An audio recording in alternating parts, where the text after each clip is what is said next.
বাংলাদেশ ভারত সম্পর্কে চলমান অস্থিতিশীলতা নিয়ে বৈঠকে বসতে চলেছে বাংলাদেশের পররাষ্ট্র উপদেষ্টা মোহাম্মদ তৌহিদ হোসেন এবং ভারতের পররাষ্ট্রমন্ত্রী এস জয়শঙ্কর। ওমানের রাজধানী মাস্কোটে আগামী সপ্তাহে অনুষ্ঠেয় ভারত মহাসাগরীয় সম্মেলনের ফাঁকে এই বৈঠক হওয়ার কথা রয়েছে।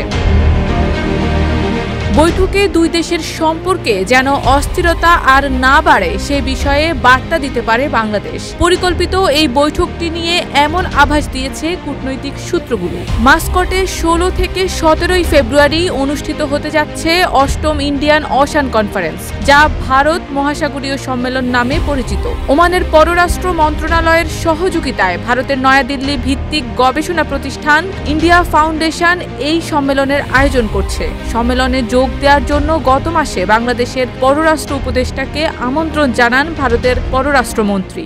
শিয়া বাটার ও ভিটামিন ই সমৃদ্ধ lily glam beauty soap. Lily, always beautiful.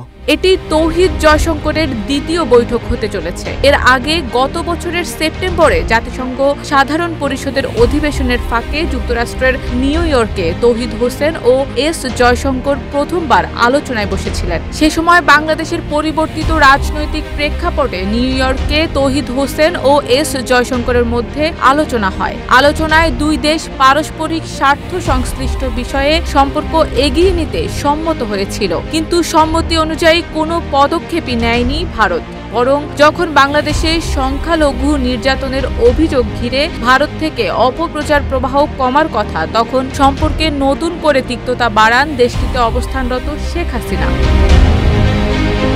প্রথম বৈঠকে পারস্পরিক স্বার্থ সংশ্লিষ্ট বিষয়ে সম্পর্ক এগিয়ে নেয়ার কথা হলেও ভারত বরাবরই ভিন্ন পথে হেঁটেছে। প্রথমে সংখ্যালঘু নির্যাতনের অভিযোগ তুলে হামলা, সীমান্তে উত্তেজনা সৃষ্টি, শেখ হাসিনাকে ব্যবহার করে বাংলাদেশের অভ্যন্তরে অস্থিতিশীলতা তৈরির চেষ্টা, ভারতীয় গণমাধ্যমে বাংলাদেশ নিয়ে ক্রমাগত মিথ্যাচার চালিয়ে যাচ্ছে। সম্প্রতি নিষিদ্ধ ঘোষিত সংগঠন ছাত্রলীগের ফেসবুক পেজে 5 ফেব্রুয়ারি শেখ হাসিনার ভাষণ প্রচারের ঘোষণাকে কেন্দ্র করে ছাত্র জনতার মধ্যে ক্ষোভ সৃষ্টি হয়। এদিন রাতে ধানমন্ডি 32 নম্বরে শেখ মুজিবুর রহমানের বাড়ি ভাঙচুর করা হয়, আগুন দেয়া হয় এবং পরে তা গুড়িয়ে দেয়া হয়।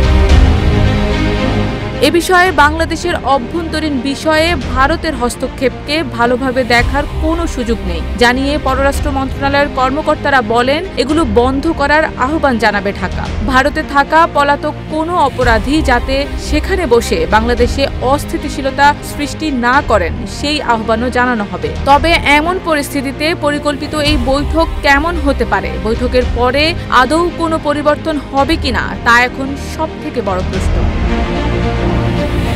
শারবিন নিশু, ঢাকা পোস্ট।